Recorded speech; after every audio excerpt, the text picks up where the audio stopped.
ہاں بھائی نے سوال پوچھا ہے مرحوم ماں باپ کی نمازوں کا فدیے کا کیا طریقہ ہے. یہ بہت اہم سوال ہے, اس کو اچھی طرح سے جواب کو سمجھیں.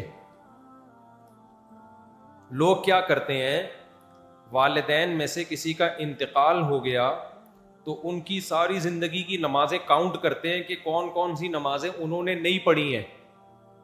پھر علماء کرام سے رابطہ کرتے ہیں کہ حضرت میرے والد کے ذمے مثال کے طور پر 3000 نمازیں تھیں, تو کیا شرعی طور پر ان کا فدیہ مجھ پہ دینا لازم ہے؟ مفتی صاحب جواب میں کہتے ہیں کہ اگر انہوں نے وصیت نہیں کی اور وراثت نہیں چھوڑی تو پھر آپ پر شرعاً لازم نہیں ہے. پھر بندہ یہ پوچھتا ہے مفتی صاحب سے, اگر میں خوشی خوشی یہ دینا چاہوں تو کیا میرے والدین کو فائدہ ہوگا؟ مفتی صاحب جواب میں کہتے ہیں ہاں, جملہ مکمل کریں, ہوگا. پھر جو پوچھنے والا ہے وہ کہتا ہے میرے ذمے لازم تو نہیں ہے, لیکن اگر میں دوں گا تو امید ہے میرے والدین سے عذاب ہٹ جائے. پھر اس کے دل میں یہ بات آتی ہے اگر نہیں دیا تو عذاب ہوتا رہے گا. تو بتاؤ دنیا میں کون ہے جو ماں باپ کو عذاب میں دیکھنا چاہے؟ اس کا نتیجہ یہ نکلتا ہے کہ عملی طور پر وہ یہی سمجھتا ہے کہ مجھے دینا ہے. نہیں آئی سمجھ میں بات؟ اور 4-5 ہزار نمازوں کا فدیہ 4-5 ہزار روپے نہیں ہوتا, جائیدادیں بک جاتی ہیں لوگوں کی. اس لیے میں جب یہ مسئلہ پبلک کو بتاتا ہوں تو میرا بتانے کا اسٹائل تھوڑا سا چینج ہوتا ہے, کیونکہ شریعت کے مزاج کے خلاف ہے. شریعت چاہتی ہے کہ والدین کی وراثت اولاد میں تقسیم ہو, وہ فائدہ اٹھائیں اس وراثت سے. تو اگر یہ حدیث میں حکم ہوتا نا اس طریقے سے کہ ماں باپ مر جائیں تو تم نے ان کی نمازوں کا کفارہ دینا ہے, اگر ہوتا تو پھر تو آپ کے پاس دوسرا آپشن نہیں تھا. حدیث میں ایسا کوئی آرڈر ہے نہیں. تو اس لیے مسئلہ یہ ہے کہ اگر ماں باپ نے اپنی نمازوں کی وصیت کی ہے تو پھر جتنی جائیداد چھوڑی ہے اس میں 1/3 میں وہ وصیت پوری کی جائے گی, 1/3 میں, کیونکہ ان کو یہ رائٹ تھا کہ زندگی میں 1/3 یعنی 33.3% کی وہ وصیت کر سکتے تھے. وہ تو پھر آپ نے ویسے ہی کرنی ہے. لیکن اگر انہوں نے وصیت نہیں کی ہے تو پھر آپ صرف ان کے لیے دعائے مغفرت کریں, اور جو صدقہ خیرات کی ٹوٹی پھوٹی اللہ توفیق دے دے, کسی غریب مسکین کو کھانا کھلا دیا, کسی کو کنواں کھدوا دیا, جو نارملی کرتے ہیں اس سے آگے بڑھنے کی کوشش نہ کریں. اور اپنے اوپر ایک چیز مسلط نہ کریں کہ پتہ نہیں میرے ماں باپ نے نمازیں چھوڑی ہیں تو عذاب میں نہ ہو, بس دعائیں مغفرت کریں, اس سے زیادہ نہیں, کیونکہ شریعت ہمیں تنگی میں نہیں ڈالنا چاہتی. تو اب وہ چونکہ ان کی نمازیں گئیں, وہ اب جو ہے نا وہ سزا تو متعین ہے, اب دعائیں مغفرت کے علاوہ آپ کے پاس کوئی آپشن نہیں ہے. تو اب لاکھوں کروڑوں روپے اس میں دینے کی ضرورت نہیں ہے, اور یہ ٹینشن نہ لیں آپ, بس دعائیں مغفرت کریں ان کے لیے. سمجھتے ہو کہ نہیں سمجھتے؟ تو ہوتا ہی ہے نا کہ جب پریکٹیکلی کوئی مفتی پبلک میں رہتا ہے تو اس کو پتا ہوتا ہے کہ اس کے سائیڈ ایفیکٹ کیا ہیں. تو یہ بہت زیادہ لوگ حرج میں آئیں گے, کیونکہ نمازیں تو آج کل بہت سے لوگ شارٹ کر رہے ہیں. کون کون اپنے ماں باپ کی فدیے دیتا رہے گا ساری زندگی بیٹھ کے؟ وہ تو فدیوں میں ہی ساری آدھا ہو جائے گا بیچارہ. اتنی زکاتیں نکالے گا, اتنے فدیے دے گا کہ خود کل لوگوں سے فدیے لے رہا ہوگا. تو اس لیے اب آپ کے پاس سوائے توبہ استغفار کے کوئی آپشن نہیں. تو اب وہ نمازیں چھوڑ دی, بس توبہ کرو, اللہ معاف کر دے. اللہ سے امید ہے, آپ دعائیں جاندار طریقے سے کرو, اللہ سے امید ہے اللہ معاف کر دے گا. اور نارملی جو صدقہ خیرات ایصال ثواب کے لیے کر سکتے ہو وہ کرو. قضائے عمری کی نماز,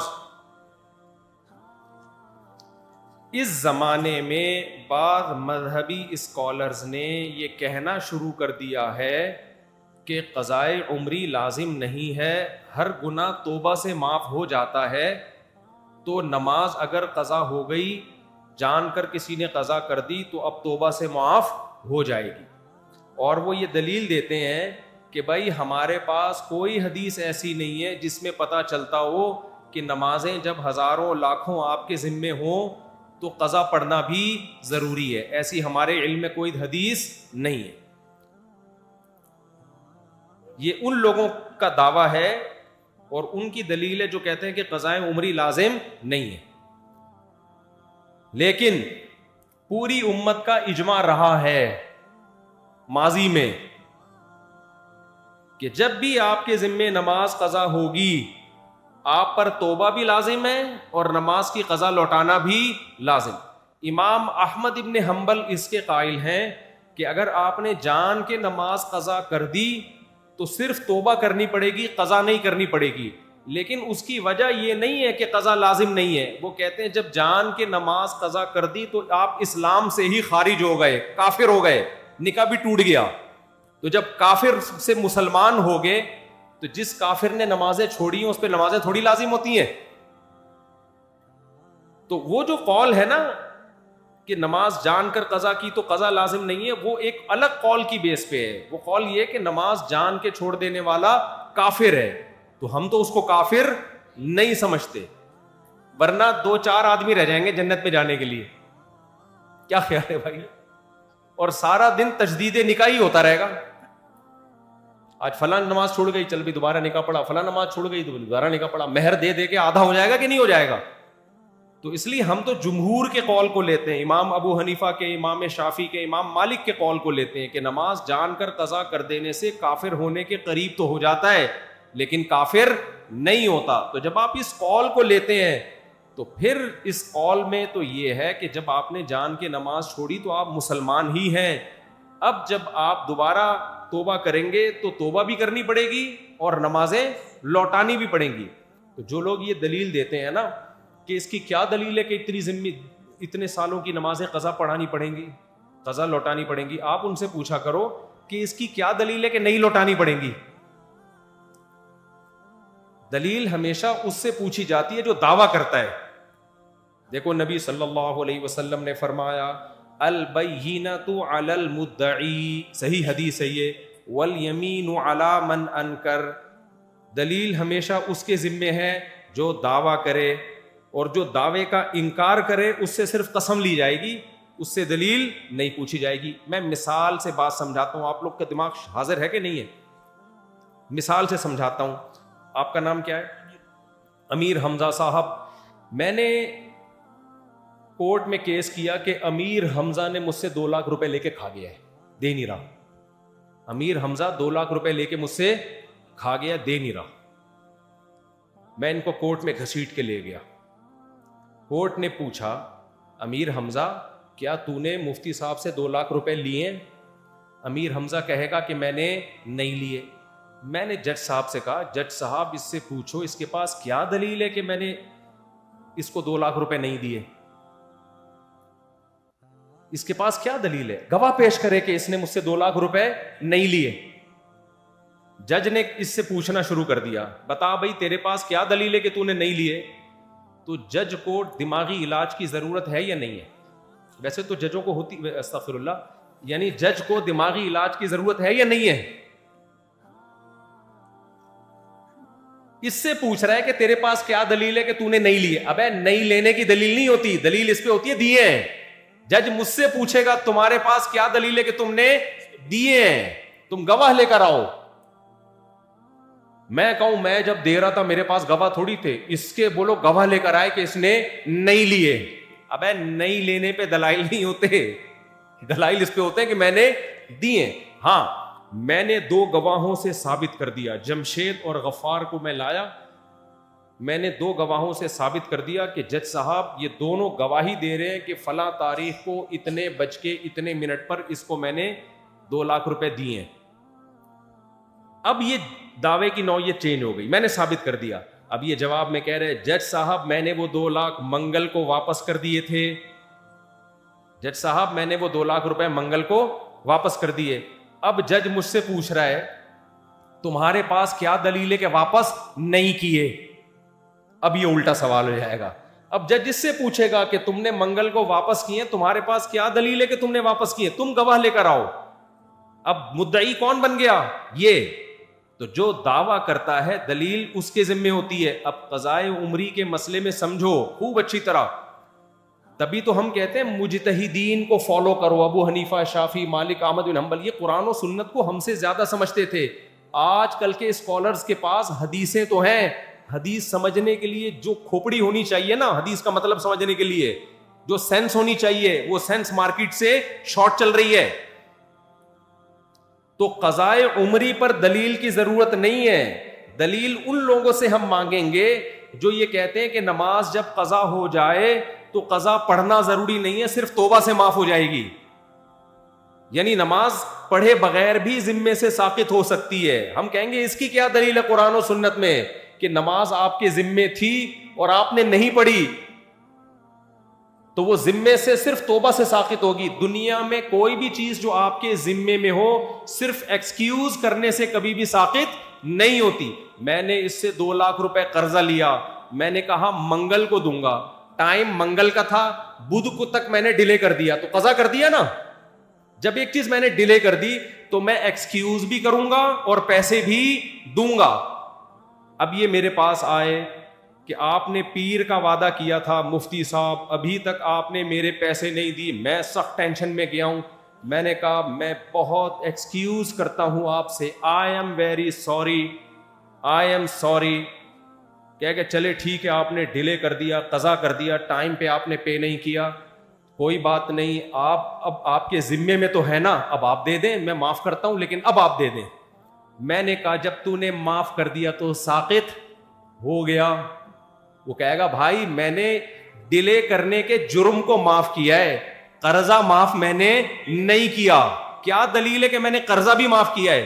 میں کہوں آپ کے پاس کیا دلیل ہے کہ معاف نہیں کیا؟ تو یہ وہی بے وقوفوں والا سوال ہو جائے گا. کہے گا بھائی مفتی صاحب آپ کے پاس کیا دلیل ہے کہ میں نے قرضہ بھی معاف کر دیا ہے؟ تو ہم ان لوگوں سے پوچھتے ہیں جو کہتے ہیں قضا پڑھے بغیر بھی ساقط ہوتی ہے, تمہارے پاس کیا دلیل ہے کہ اللہ کا قرضہ تھا, نماز ذمے میں تھی آپ کے اور آپ پڑھے بھی نہیں, پھر بھی اللہ نے معاف کر دیے پڑھے بغیر؟ کوئی قرآن کی آیت دکھاؤ یا کوئی حدیث دکھاؤ, کیونکہ اللہ کی بات ہم تک یا تو قرآن کے ذریعے پہنچتی ہے یا نبی کے ذریعے. تو قرآن میں کہاں لکھا ہے کہ جس نے نماز جان کر قضا کر دی تو صرف توبہ سے معاف ہو جائے گی, دینا ضروری نہیں ہے, قضا ضروری نہیں ہے. اور حدیث میں کہاں لکھا ہے کہ جس نے نماز جان کر قضا کر دی صرف توبہ سے معاف ہو جائے گی؟ بلکہ حدیث اور قرآن میں الٹا لکھا ہوا ہے. حدیث میں آتا ہے دین اللہ احق ان یقضا, اللہ کا قرض اس بات کے زیادہ لائق ہے کہ اس کو ادا کیا جائے.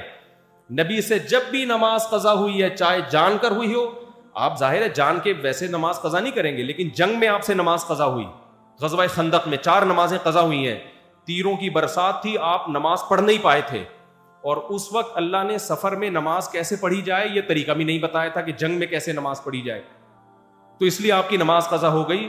تو صرف توبہ کو کافی نہیں سمجھا گیا, 4 نمازیں قضا کی گئی ہیں, پھر اگلی پڑھی گئی ہے. اسی وجہ سے امام ابو حنیفہ کہتے ہیں جب آپ سے جان کے نماز قضا ہو گئی تو نہ صرف یہ کہ قضا پڑھنا ضروری ہے بلکہ اگلی ہوگی نہیں جب تک پچھلی قضا پڑھو گے نہیں آپ. ہاں جب نمازیں بہت زیادہ ہو جائیں تو پھر ترتیب ساقط ہو جاتی ہے. اچھا یہ لوگ ایک دلیل اور دیتے ہیں, بھائی جب اتنی ساری نمازیں آپ کے ذمے آ گئیں, 10 سال کی نمازیں, 20 سال کی نمازیں, تو ان کے وہ صرف توبہ سے معاف ہوں گی, قضا پڑھنا ضروری نہیں ہے. اور اس کی دلیل وہ یہ دیتے ہیں کہ ما جعل علیکم فی الدین من حرج, اللہ نے دین میں تنگی نہیں رکھی ہے. 20 سال کی نمازیں پڑھنا ٹینشن کا کام ہے یا نہیں ہے؟ تو اللہ تو کہہ رہے دین میں ٹینشن نہیں ہے.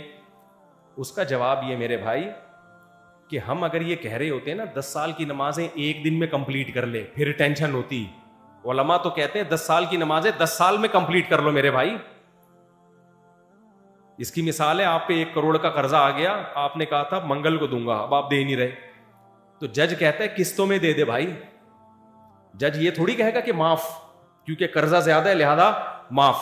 جج کہے گا جتنی گنجائش ہے سورس آف انکم دکھاؤ اور اپنے ایکسپینسز دکھاؤ, اتنا بچ رہا ہے نا, یہ جو بچ رہا ہے نا یہ منتھلی ماہانہ کر کے دے دو. پوری دنیا میں لا یہی ہے کہ قسطیں باندھی جاتی ہیں, معاف نہیں کیا جاتا.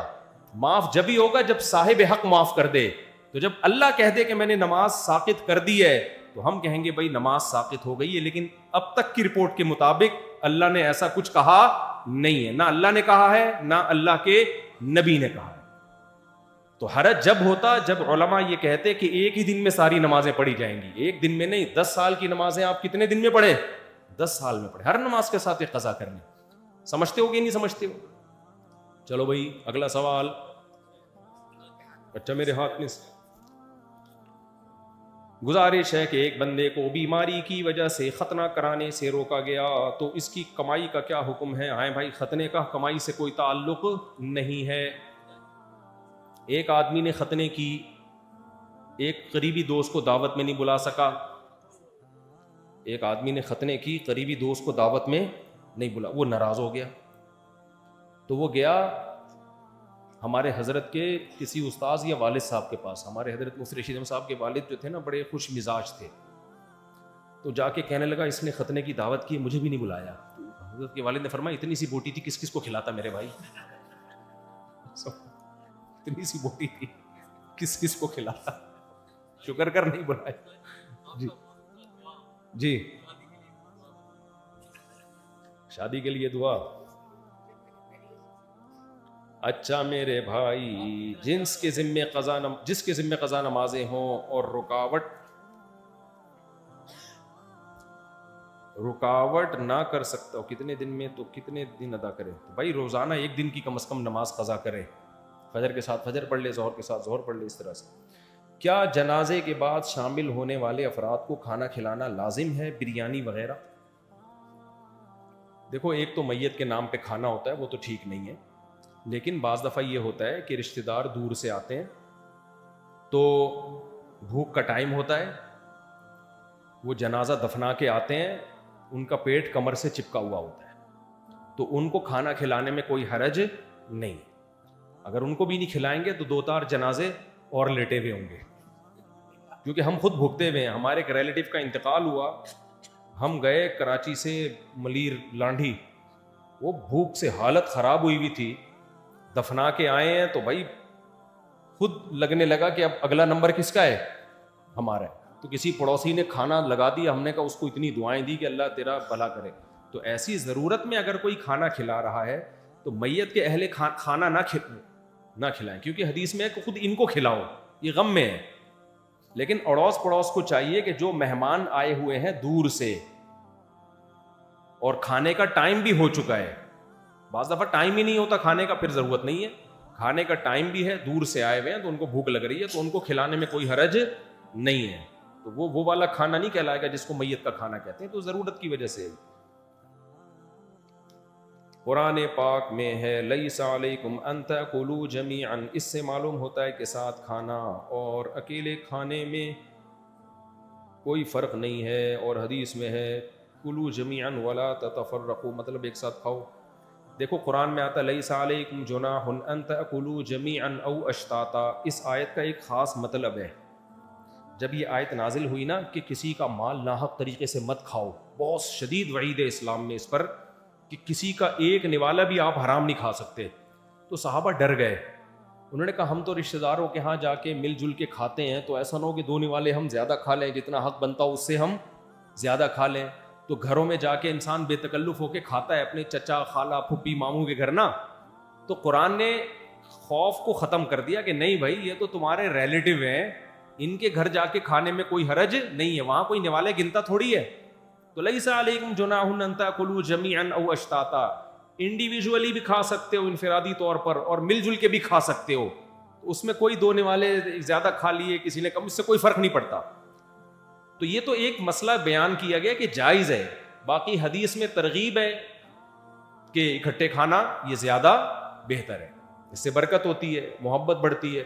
انگریزوں میں کیا ہو گیا ہے, محبت مارکیٹ سے شارٹ. ہر آدمی اخپل طریقے سے بس انڈیویجولی بیٹھ کے کہیں کھا رہا ہوگا. گھروں میں بھی اب دیکھو, پہلے دسترخوان لگتا تھا, سب مل کے کھاتے تھے.